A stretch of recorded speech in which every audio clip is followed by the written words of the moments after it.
3.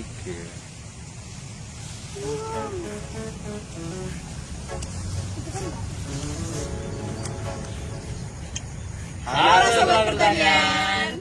Tahukah kamu apa itu kemandirian pangan? Jadi, kemandirian pangan adalah kemampuan negara dalam memproduksi pangan yang beraneka ragam sehingga dapat menjamin kebutuhan perorangan dengan memanfaatkan potensi seperti sumber daya alam, manusia, sosial, ekonomi, dan kearifan lokal secara bermartabat. Kemandirian pangan di suatu negara sangat penting karena dengan terjaminnya kemandirian pangan, kehidupan rakyatnya pun akan terjaga dan terpenuhi. Sekian.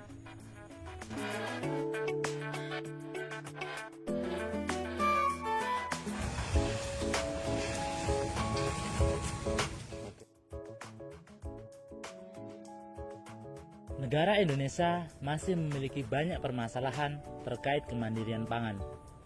Yang pertama adalah masih banyaknya bahan pangan yang diimpor. Indonesia memiliki lahan yang sangat-sangat luas.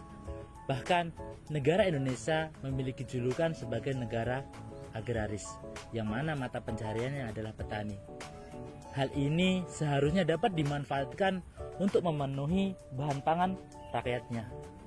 Kemudian selebihnya itu dapat digunakan untuk menambahkan APBN negara dengan ekspor. Sedangkan realita saat ini kita masih mengimpor bahan pangan dari luar. Nah, dan ini juga dapat mematikan petani lokal dan menghabiskan APBN negara. Bahan pangan yang diimpor kebanyakan masih berharga murah dibanding dengan bahan yang dimiliki petani lokal. Oleh sebab itu, kegiatan impor ini dapat membunuh atau mematikan pekerjaan petani lokal.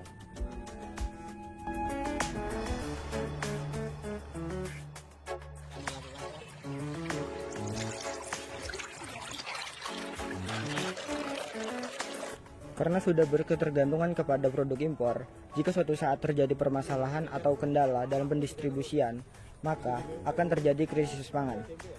Selanjutnya, produk lokal dipandang sebelah mata. Hal itu menyebabkan produk lokal tidak termanfaatkan dengan maksimal.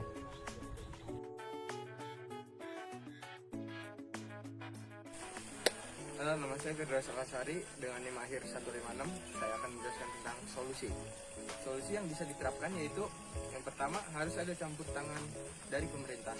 Untuk mencapai kemandirian pangan, pemerintah harus mengambil langkah kebijakan yang kondusif serta intervensi melalui optimalisasi peran Bulog sebagai badan usaha milik negara yang melakukan fungsi operasi dasar, penyelenggaraan stok, distribusi, impor, dan ekspor.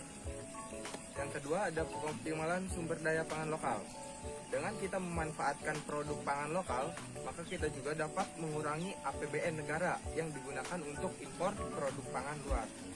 Dan yang ketiga ada membuat inovasi baru, yaitu mengkreasikan produk dengan supaya tetap relevan dan tidak terkesan ketinggalan zaman, guna memaksimalkan daya saing dengan produk impor pun sangat diperlukan.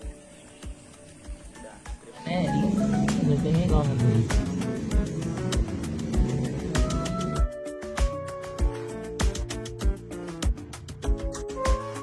Ada banyak sekali produk pangan lokal yang ada.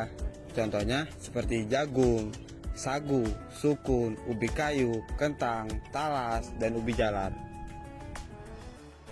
Nah, jadi gimana nih sobat? Udah paham apa itu kemandirian pangan? Nah, untuk mewujudkan kemandirian pangan juga perlu nih peran kita sebagai pemuda untuk mewujudkannya.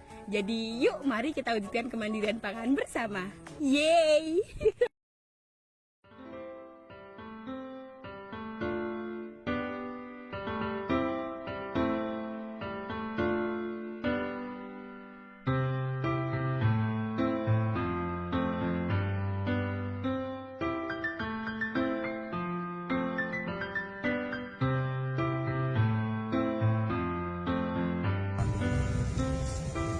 Ubi